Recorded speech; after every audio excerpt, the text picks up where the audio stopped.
Bueno, vamos a hablar del sistema inmunitario. El sistema inmunitario no solamente se encarga de eliminar lo extraño, sino que tiene otras funciones para poder lograr ese cometido. Porque lo que tenemos que pensar es que el sistema inmune se encarga de proteger al cuerpo de cualquier situación, de cualquier microorganismo, de cualquier sustancia que quiera dañarlo o que pueda dañarlo. Entonces tiene que cumplir estas funciones. Primero, reconocer y diferenciar elementos y células propias de los elementos y células extrañas. Es decir, que tiene que definir qué es lo propio para poder diferenciar, para poder distinguir lo que es extraño. El sistema inmune tiene la capacidad de tolerar, voy a usar la misma palabra para definir, para tolerar ciertas cosas. O sea, no todo lo detecta como extraño o no todo lo que detecta como extraño lo detecta como malo, como nocivo. Eso se llama tolerancia. Es decir, que la tolerancia es el umbral que tiene el sistema inmune para definir si eso extraño es malo o lo soporta. Las personas tienen distintas tolerancias a distintos elementos, a distintas células. Bien, eso sería entonces tolerancia inmunológica. En caso de que encuentre algo extraño y nocivo, neutralizarlo y eliminarlo. También tiene la tarea de eliminar células propias que ya no son útiles. Eso se llama apoptosis o muerte celular programada, cuando las células ya están envejecidas y no cumplen la función que tenían que cumplir, son eliminadas por el mismo sistema inmune.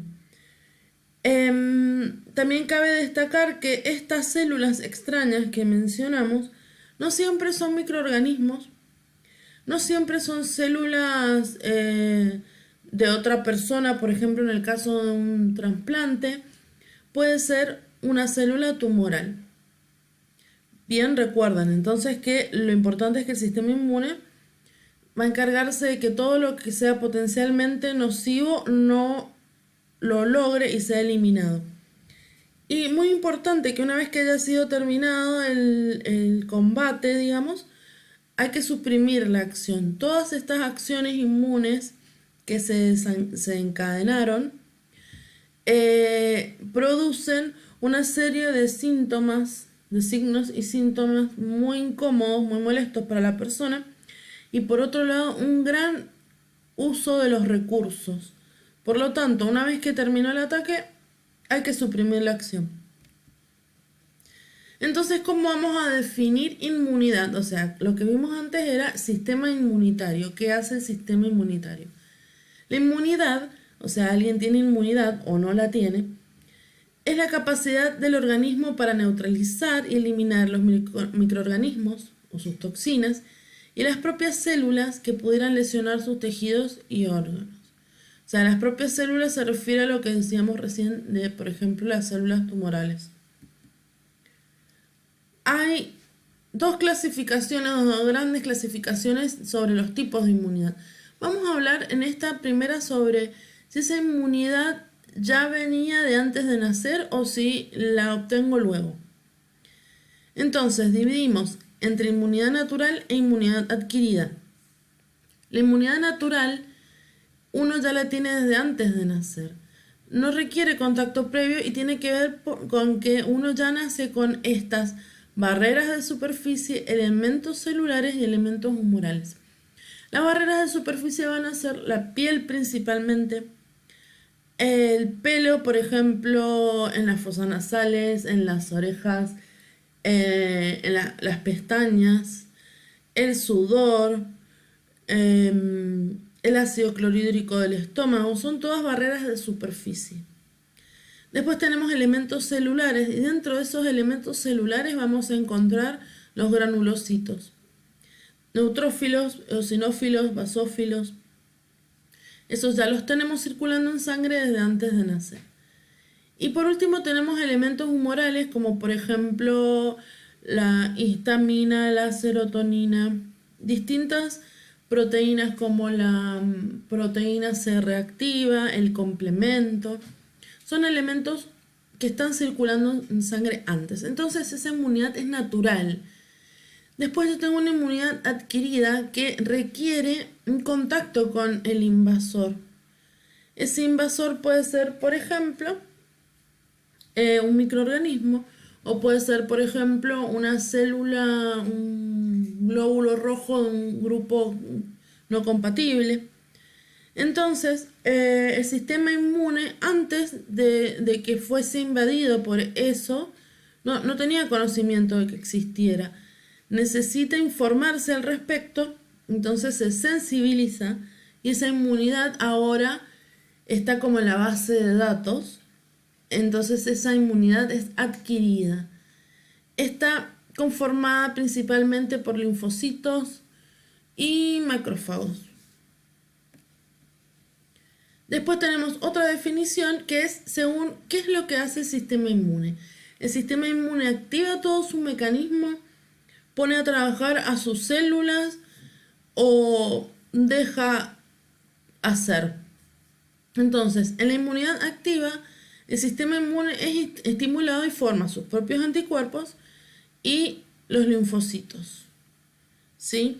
En la inmunidad pasiva, en cambio, tenemos anticuerpos que son donados de manera externa o exógena.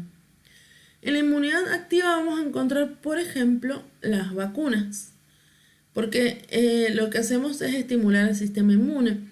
Otra cosa que va a hacer que se estimule el sistema inmune es lo que decíamos recién con respecto a lo adquirido. Tener una enfermedad, estar en contacto con algo que estimule el sistema inmune, va a ser parte de la inmunidad activa. En cambio, en la inmunidad pasiva, los anticuerpos son dados, por ejemplo, a través de la leche materna, por ejemplo, a través de sueros heterólogos, es decir, que a la persona se le da los anticuerpos. Y esta inmunidad, la inmunidad pasiva, no genera memoria, por lo tanto, si vuelve a ingresar el invasor, no va a haber memoria con respecto. En cambio, en la activa sí, por eso la vacuna es importante. Vamos a hablar de los anticuerpos. Recordemos que los anticuerpos están formados por los linfocitos B. Anticuerpo, inmunoglobulina y gamma globulina son sinónimos, así que los vamos a ver, los vamos a mencionar varias veces de distintas formas. Por ejemplo, vamos a ver que a veces abreviamos anticuerpos como AC, y acá vamos a ver que está abreviado como IG, inmunoglobulina. Y hay al menos 5 tipos. Los IgA son los que se encuentran en algunas secreciones como la saliva. Los IgE participan en las reacciones alérgicas e inflamatorias porque estimulan a los mastocitos, unas células que se encuentran en los tejidos y participan en reacciones inflamatorias.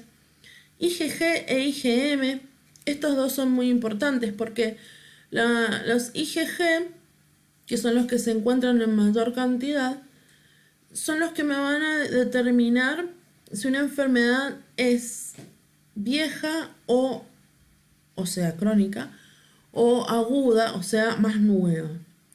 Los IgG pueden circular mucho tiempo, en cambio los IgM, que son los que vienen a continuación, son propios de las reacciones agudas. Entonces, siempre para ejemplificar cuánto esto, para determinar toxoplasmosis en embarazadas, recuerden que la toxoplasmosis da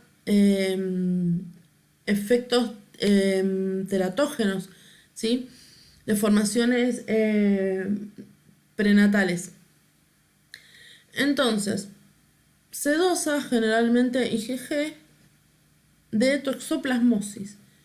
Fíjense que lo que yo doso es el anticuerpo de este tipo contra algo. Detecto el anticuerpo del tipo G contra toxoplasmosis. Si da negativo, perfecto, no pasa nada, pero si da positivo, se dosa IgM, porque IgM me va a definir si es aguda la enfermedad o no, y en ese caso hacer tratamiento. Después tenemos la IgD, que no se le conoce función. Se sabe que existe porque hay un anticuerpo o inmunoglobulina que tiene una composición química que es un anticuerpo, pero no se le conoce función. Vamos entonces a continuar en el siguiente video con lo demás.